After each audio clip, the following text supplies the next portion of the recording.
Carol is an author, teacher, educator, and specialist in primary language teaching.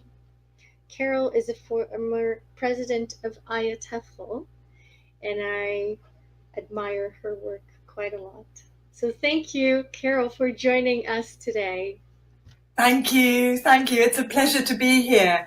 And if we believe in gender equality and want to create inspiring women, we need to inspire the girls we teach.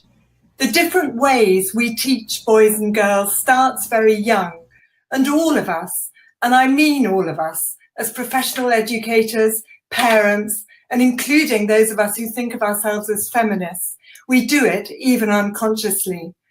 This BBC programme shows an experiment where a baby girl was dressed in boys' clothes and a baby boy in girls' clothes, and documents the gender biased treatment they received by professionally trained carers, using different language, pitch and intonation, and guiding the girl to soft, cuddly pink toys to do with care and empathy, and the boy to modelling construction toys which develop manual dexterity and visual spatial skills.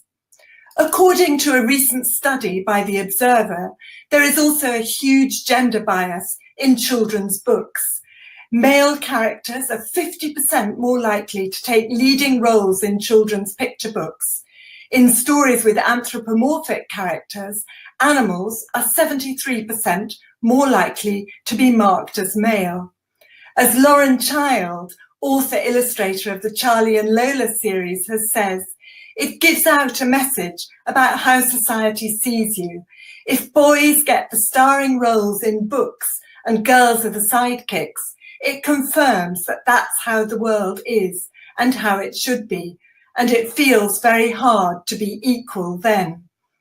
And depressingly, recent research in the UK has shown that many girls as young as 6 years old have a poor body image.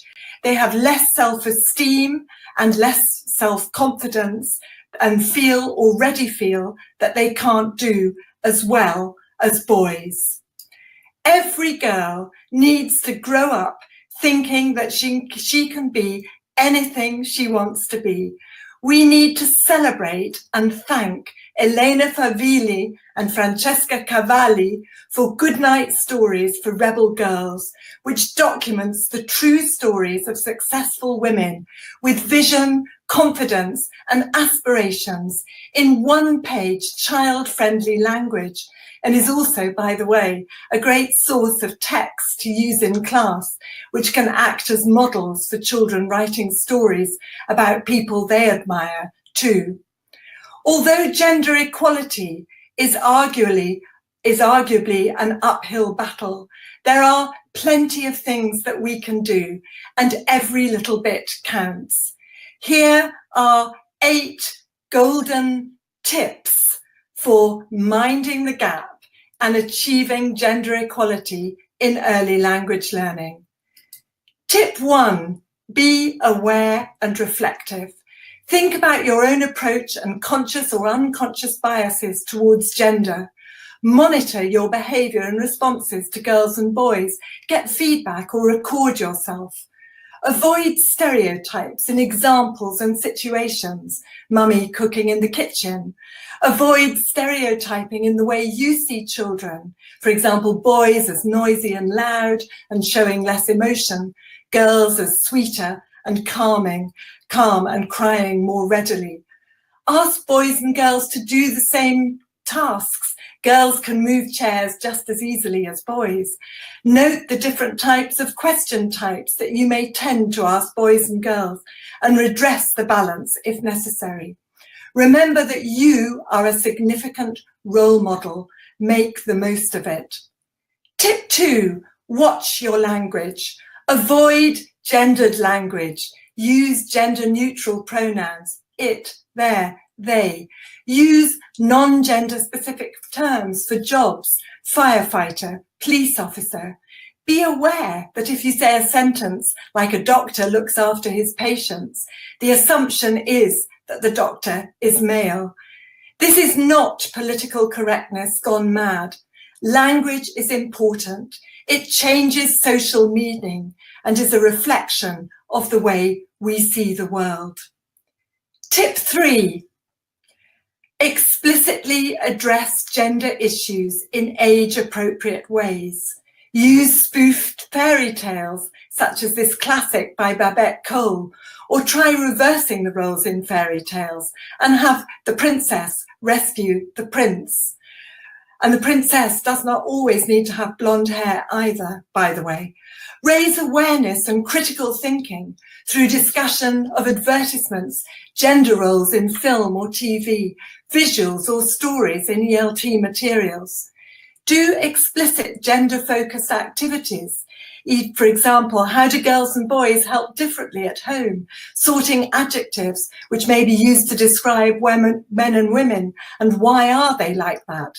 Agree and disagree statements about boys and girls, and discuss or ask children to draw pictures of jobs, such as a police officer, firefighter, scientist, surgeon, and discuss whether they may automatically draw men in those roles. Challenge children's preconceived ideas about gender. Football is for boys. Princes rescue princesses. Look for those teachable moments to raise awareness and encourage positive attitudes. Look out also for those units in course books when it comes to inventions and famous people, almost always a majority of men. Deliberately ensure inclusion of women. Use goodnight stories for rebel girls as a resource. Tip 4, distribute time and attention equally. Research shows that teachers tend to pay more attention to boys. Teachers often feel that boys are more likely to be undisciplined and to call out answers, leading them to monitor and engage with them more actively. Remember the names of girls as well as boys. Teachers often have a better recall of boys' names. Provide enough wait time to answer questions, both for boys and for girls. Tip 5, group children intentionally. Go for mixed gender grouping. Avoid reinforcing stereotypes by dividing into boys and girls, lines or groups. Tip 6, have equal expectations for both girls and for boys, and both for work and for behaviour, and keep those expectations high. Tip 7, watch how you use praise and feedback. For example, teachers often give negative feedback for boys' behaviour and positive feedback for girls' behaviour. Also, teachers may inadvertently focus on, for example, neat handwriting or a lovely picture done by a girl, and content or structure for boys. Make sure your discipline policy is the same for girls and boys, and the consequences for inappropriate behaviour are the same for both. Tip 8, cater for all.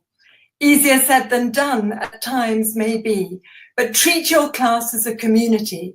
Be inclusive, use inclusive language, create a supportive, fair, respectful environment where everyone feels valued. Choose topics that reflect interests of boys and girls. Don't also be biased towards your own gender. Tell diverse stories about different genders in unstereotyped roles, or alternatively, reverse the roles. And use cooperative learning, for example, for projects.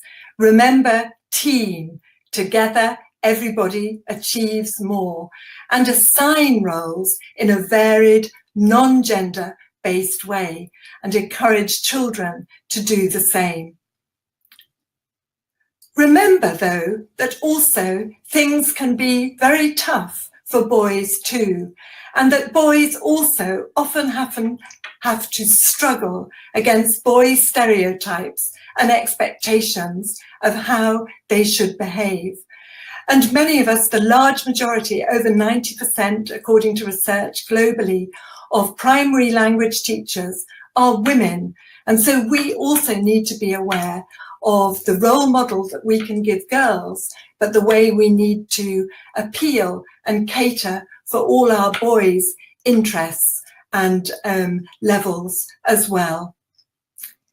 In the face of the challenges of achieving gender equality in your classroom, you may sometimes feel like a kitten, lacking in self-confidence and self-esteem. We all need to believe in ourselves and work on everything we can do to achieve gender equality in our classrooms and become a tiger. And it's my view that if we do this and if we work towards ensuring equality, both for our girls and also for our boys, we can ensure that all the children in our classroom become tigers too. Thank you very much, and thank you to Rob and all the wonderful other presenters here who've made this day so special. Thanks a lot.